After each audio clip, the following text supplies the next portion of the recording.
Hey everybody, welcome to another episode of Cougar Dash. I'm Cody Schoeler here with my co-host as always, Ryan Root, ready to talk about some WSU football, and more specifically, we're going to be talking about quarterbacks for the whole time today. 30 minutes of quarterback talk, the most important position of the game, of course, and so we're going to spend some time on it.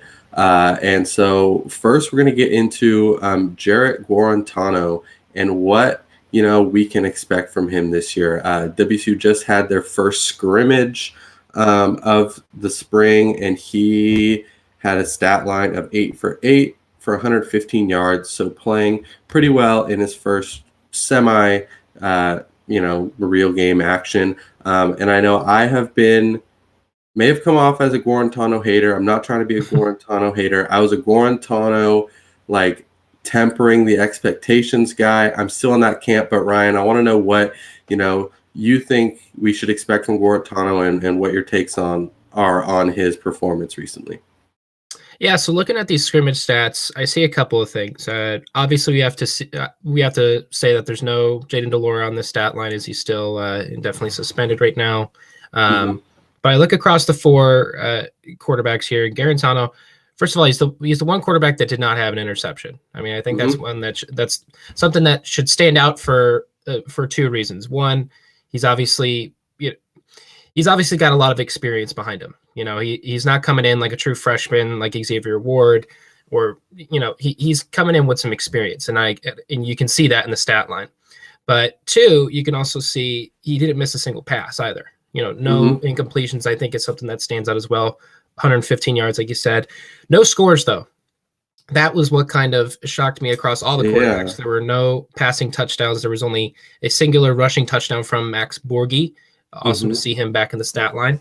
But also with Guarantano, got 2 carries for 3 yards. Not amazing. Cameron Cooper kind of stood out with his rushing stats a little bit more.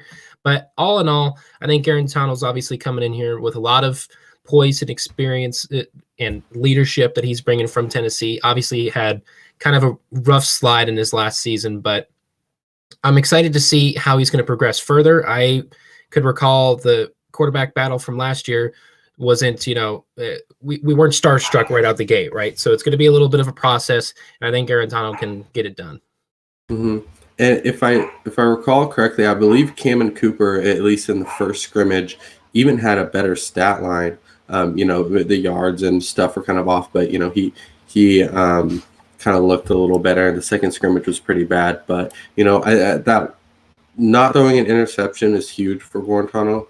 Obviously the 8 for 8, you can take away from it, maybe that he was throwing it well, maybe he understands the offense, but that's not going to be an indicator of anything. He's not going to have any games where he's completely perfect. He may have a few drives where he is, if he is a starter, but that is not so much really meaning anything. But the interception is huge because that was kind of his problem, so to say. At Tennessee, only 1 year where he didn't have at least a 2-to-1 touchdown to interception ratio. So usually he had about half as many interceptions as he did touchdowns. So interceptions are a big problem that he is going to have to get over. So hopefully this system is working for him, and if that's the case and he's not making the turnovers, that would be great.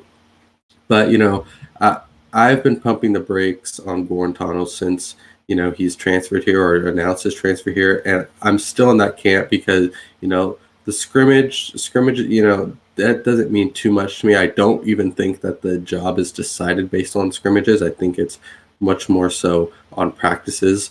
The spring game will be obviously a huge indicator, but we're not really going to know exactly what it is until Jayden de Laura is back, because I think the competition is mainly between those two. And right now he looks great because he's not really competing against who I think his main competition will be.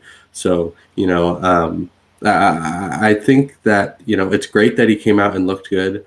I have seen on Twitter the Tennessee fans for some reason are coming out and still trying to get him. I've seen some replies on some reporters of them saying, oh yeah, this is what he does. He looks great in practice and he stinks in the game. I don't know why they still care and have to, come at him now when he's halfway, all the way across the country.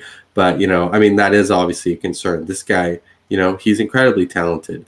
And so, he might be a guy who performs really well in practice, but just can't put it together on the field. But, from what it looks like he's gotten a fresh start, and he's, running with it, and he's doing really well. And so I hope that he's able to keep that up. And I hope that, if I mean, I want the best guy to win. And if he's the best guy, I can swallow my pride and admit that I was a bit wrong. And I think what people are kind of forgetting about Guarantano is he had to compete in the SEC. I mean, does that mean that he is a bad quarterback and he shouldn't be playing college football? No, because I think he was playing against the best college football teams in America. And that could have meant that, I mean, he was a really high 4-star recruit right out of high school. And I think he might have just chose the wrong conference going into college. I mean, just because you are one of the highest rated prospects in America for the quarterback position doesn't always mean you got to go to the SEC or the Big Ten. You could go to the Pac-12 where the competition is a little bit more lax. And I think maybe that's where Guarantano was supposed to end up this whole time. I mean, maybe he was supposed to go to an Arizona, or maybe he was supposed to go to a UCLA. So I'm more excited to see kind of the redemption story behind him, because that's really a lot of what this is. I mean, Minshew kind of had a redemption story of his own coming from East Carolina. There weren't a ton of Minshew fans in East Carolina either when he made the transfer over to WSU. He did get sought out by Mike Leach, and that was kind of went from there. And Mike Leach knew his quarterbacks at the time, and Anthony Gordon kind of had a chip on his shoulder going in too after being a JUCO transfer and trying to get the starting job. So if there's anything about WSU quarterbacks as of late, I mean, other than Jayden de Laura, which even then he's got kind of a comeback story to himself as well now, WSU quarterbacks kind of have to battle through adversity and get used to this Palouse area. And I think Guarantano, I mean, first of all, the one thing I will question about him is if it's Guarantano or Guarantano. I hope we clear that up soon. But one thing that we got to clear up is that he feels more comfortable in Pullman than he did in Tennessee. I mean, SEC fans, they're the most loyal and diehard college football fans out there. And you throw one interception, you could throw 30 touchdowns and throw an interception in the conference championship game, and they'll despise you forever. It's so. I think they're a little bit more harsh on their players out there. And over here at WSU, going through kind of a rebuild process with a new coach, kind of a shaky first season. I mean, we're talking about him being possibly the new starting guy when de Laura may come in and prove some more people wrong and show that he does deserve to be here. But the fact that he's coming in here, didn't throw a single incompletion, no interceptions, obviously, didn't score, but he's not making mistakes. He's averaging over 10 yards a pass attempt. He's pushing the ball downfield, I think, is something that people need to kind of take into account. And he's starting to feel a little bit comfortable for what it's worth. Yeah. The one thing that just, scares me is when you look at his stats, his highest completion percentage was like a bit over 62%.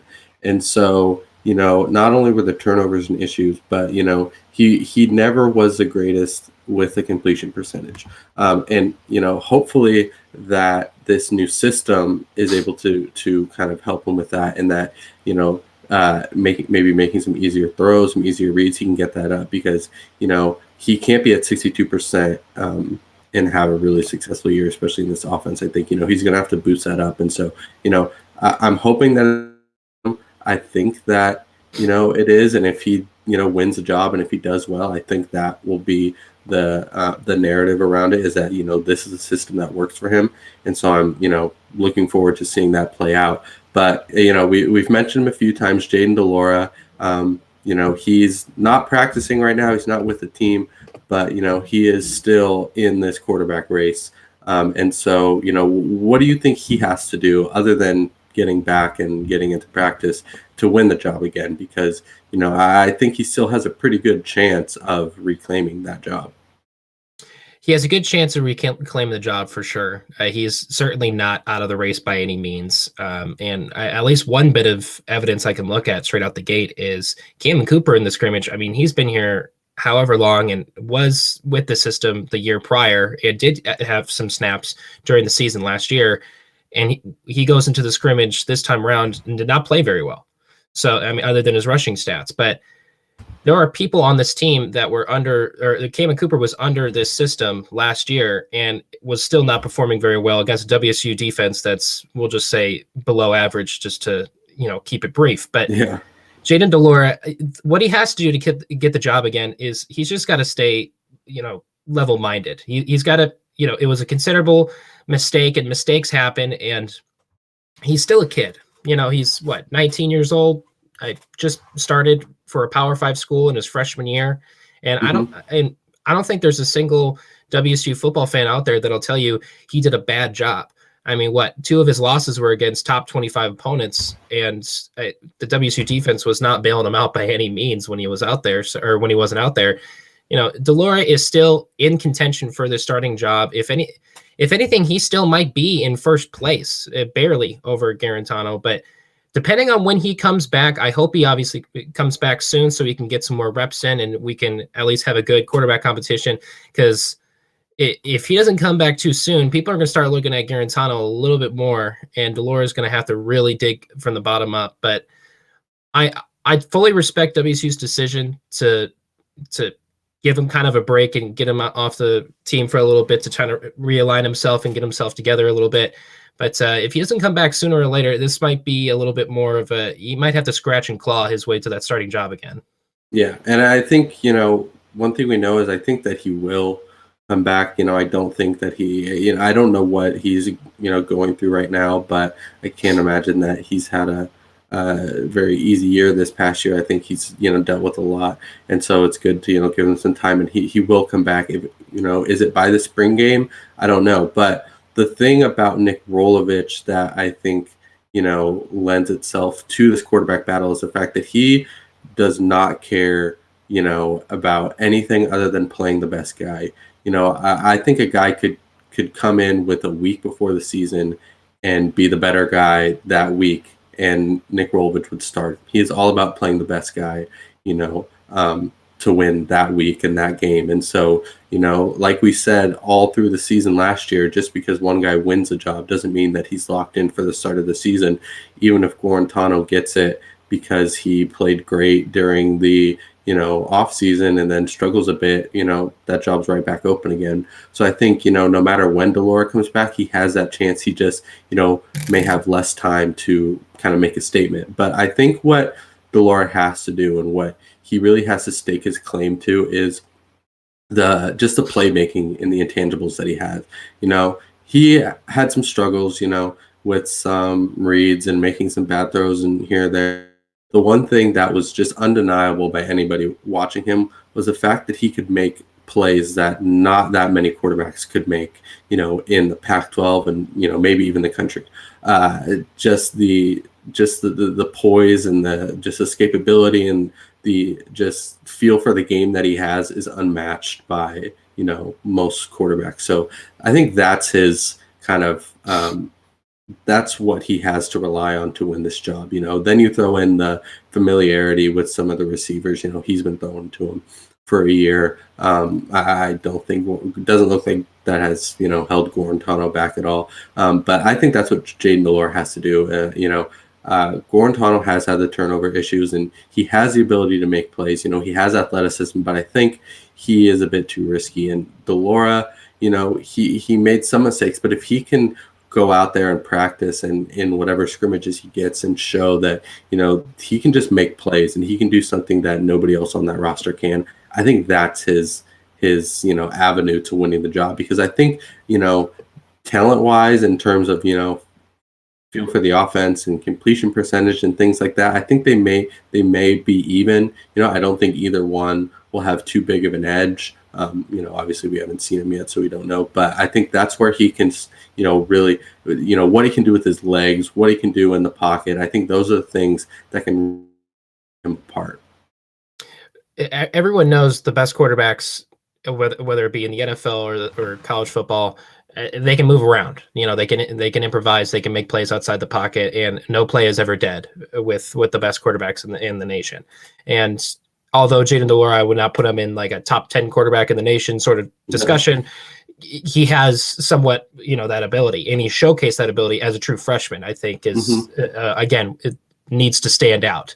I mean, as a true freshman, what he was the first ever true freshman quarterback to start day one for WSU in history, or at least one of the first. Yeah. I mean, he's making history for the university. He had a very big start with the team, and just this hiccup with his DUI incident, it is very unfortunate, and you hate to see it with a player like him, or with a person like him. And it just, the fact of him getting right back on the saddle and getting back into that quarterback competition and keep riding out his collegiate career, I hope this doesn't spiral down to a fact that he's got to transfer out to some lesser known school or a JUCO school just because of one mistake. If things don't get better and his attitude doesn't change, then that's a whole other story. But if he can get himself together once again, get back to practice as soon as possible, whether the team will bring him back sooner rather than later, getting back and getting those reps in, competing alongside Guarantano, even if he loses out on the job, it's not over for him. I mean, he's going into this next year.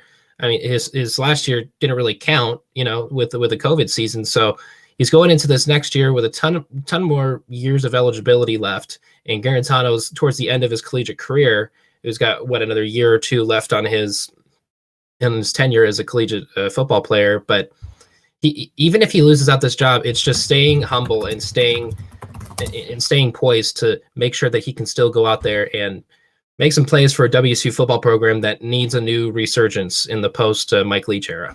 Mm-hmm. Yeah, and like you kind of said, there's a lot more to this than just this season for de Laura, because Guarantano, he's a grad transfer, so he's done after this year, and de Laura, still has 4 years of eligibility left. If he doesn't play this year and maybe even uses a red shirt, he'll still have 4 more years. Now I don't think he will play 4 more years, but even without that, he'll have 3 more years after this. Even if it's only 2, that's a lot of time. So there's so much more to this than just whether he can win it this year. So I think even if he does not win the starting job, he'll be the guy to come in if Guarantano goes down, or if he struggles, and he could easily come in, lead a comeback, and he's a guy for the rest of the year and for a few more years. So even if he doesn't win it, he's not written out of it. This competition will be ongoing, like we've mentioned before, and I'm sure we'll mention before. But there aren't just 2 guys in this. Technically, there's some other guys. We've got Cameron Cooper, we've got Xavier Ward, who's a true freshman, and Victor Gabalis, who was a freshman last year. I believe he was a walk-on. Cameron Cooper's a redshirt junior, I believe so. Yeah. Yeah, I think. So those guys are all competing. Do you think any of them have a shot, or what do you think their chances are? In terms of the job next season, even with Cameron Cooper in that mix, I feel bad for the guy. But for this next upcoming season, I'd say no. I mean, it's all about kind of just proving your worth as a quarterback on this team. But Rolovich went out and got Guarantano. Rolovich went out and scouted de Laura. He's got connections to these players, and if any of them has the lowest chance of starting, I'd like to say it was Cameron Cooper. I mean, I don't think Xavier Ward has a chance to start either, but he's got, like we said with de Laura, he's got a ton of time left in his collegiate career as well, and who knows if he's going to stay with WSU down the line. But Cameron Cooper, I'm surprised he didn't transfer out, to be honest with you, because he's already behind the 2 guys who are competing for the starting job, and like I said, I think he's in last place behind these 2. And Victor, I mean, it's what was the name of that one quarterback that backed up Anthony Gordon? It was like number 4, I want to say. Oh, Trey something. Is the guy from Eastern, I want to say. Oh, Gage Gubard. I'm getting that same vibe with Victor. He's going to be probably a backup option to a certain degree, whether that's going to be the second string if de Laura doesn't end up coming back, or if anything, it'll be a third string kind of guy. But in terms of them having a starting job, in terms of having a shot for a starting job next season, I'd say no. Down the line, you could maybe see a little bit of a come up from Xavier Ward. But that might be farther down the line in his career than I think he may realize. But it's all depending on how this de Laura and Guarantano situation is going to work out.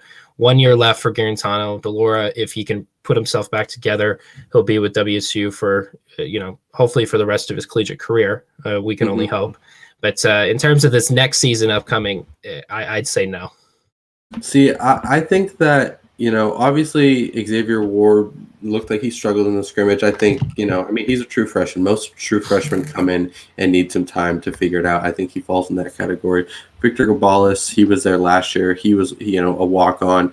Didn't really seem to be in the competition last year. I think that's some of the same this year. But I do think that there's a small percentage that Cameron Cooper, does something this year, whether it's due to injuries, or whatever, because, there's a lot of question marks with the other guys ahead of him. Guarantano, obviously, there's question marks of whether he can really, do this in the season, whether he's legit or if he's going to, have some of the same issues that he did previously. And then de Laura, there's just tons of question marks surrounding him already. And, last year we saw him struggle to the point of, obviously it was blowouts, but other guys getting some reps. But I do think Cameron Cooper, has a small chance. He didn't look great in the scrimmage, but he still went, 5 for 8, 81 yards. That's respectable, over 10 yards, a little over 10 yards per attempt. He's not doing terrible. He's shown his ability to kind of run, and we even saw him make some plays with his legs when he played, in spurts last year. So, I do think it's probably like 50% Guarantano, like 35% de Laura, maybe 10% Cameron Cooper, and then, the other guys have like 2.5%, very slim chance. But, I do think that, Cameron Cooper has a small chance. And, a few weeks ago, I would have said that I think he has a legitimate chance to win it outright. Now with Guarantano looking the way he does, I think that's a little slim, but I wouldn't rule him out because I think he stayed for a reason other than just wanting to finish it out, not wanting to kind of move around and have to deal with that. I think he knows that he's not likely going to be the guy, but I think he sees a possibility there. I think, Rolovich sees that too. There's a reason that, he stuck around and Gunnar Cruz didn't. Gunnar Cruz obviously has more time and, has an opportunity to start in Arizona where he's from. It makes a little bit more sense. But, I think Cameron Cooper, there's a small chance. I wouldn't be surprised if we see him play in more than just kind of mop-up duty this year. I would be not surprised at all if he doesn't, but I don't think that he's completely written off. The other two, I think just circumstances kind of dictate that they don't really have a shot, but Xavier Ward I do think will be a guy down the road. To me, Cameron had a shot last year because the moment that he got to WSU, he sat behind Luke Falk. Luke Falk leaves and he's in a quarterback battle. He loses out to Minshew. Minshew leaves. He goes to a quarterback battle. He loses it out to Anthony Gordon. Anthony Gordon leaves, and there's no big grad transfer, senior transfer, whatever that's joining the team. There was him, Gunnar Cruz, Jayden de Laura that were competing for that spot. That was his opportunity to finally take that initiative and put himself for and try to win that quarterback battle. He's now in another quarterback battle with Jayden de Laura, who was the starter last year, who was the first, who is maybe going to be the second.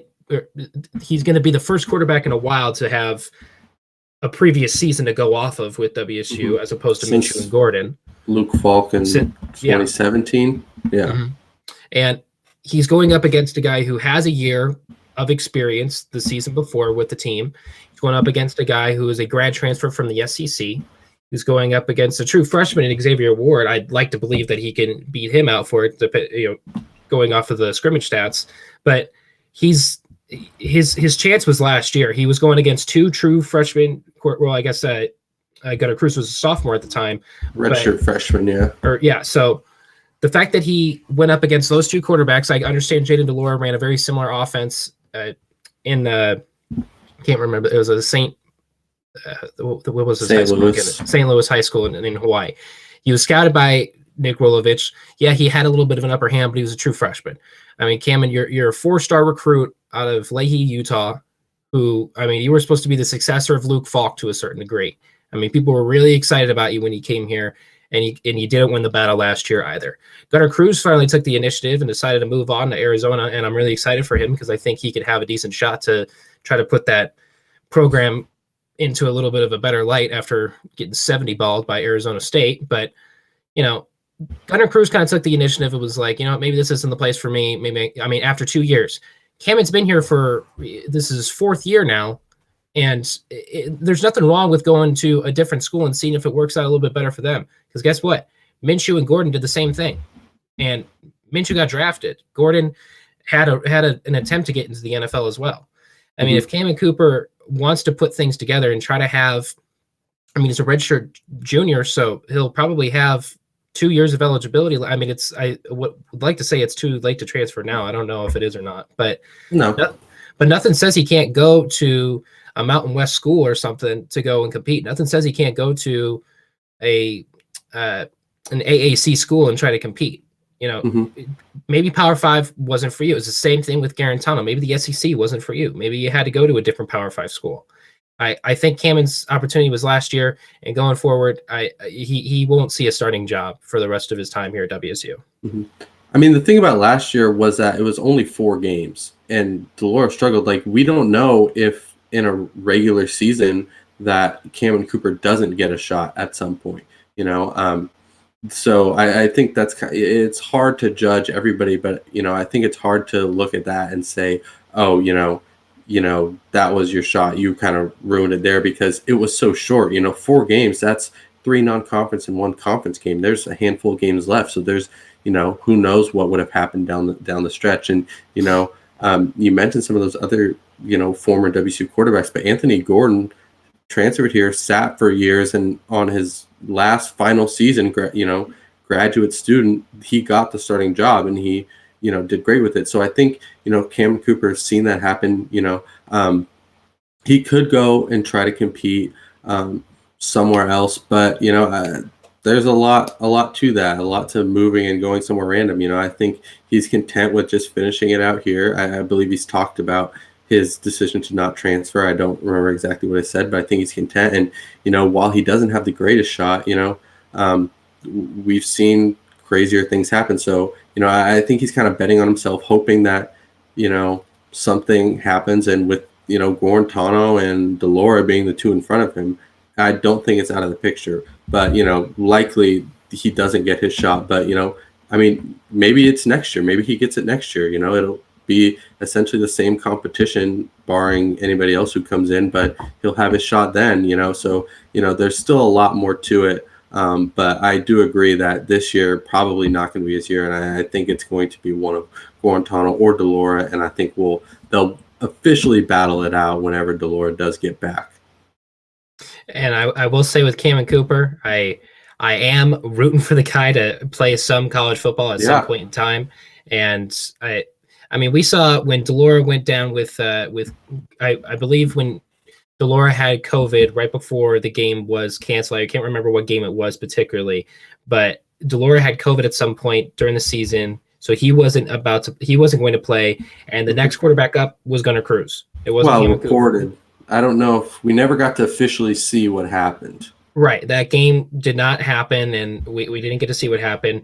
We did see Cameron Cooper have a couple of reps, just like Gunnar Cruz as well. Yeah. And I'm rooting for the guy to try to win the job at some point in his collegiate career. But going on to this next season, it's Guarantano versus de Laura. Mm-hmm. Yeah, I agree. So that's all the time we have for today. Remember to go check out some of our writing on Sports Pac-12. Follow them on Twitter at Sports Pac-12, and then follow us on our socials, Dashboards TV, on Facebook, TikTok, Instagram, and Twitter. Then check out our website, dashsports.tv, and follow us on YouTube at Dashsports. And you can catch us same time next week, 1 p.m. on Thursday. We'll be back talking about Cougar football again. See ya, and go Cougs.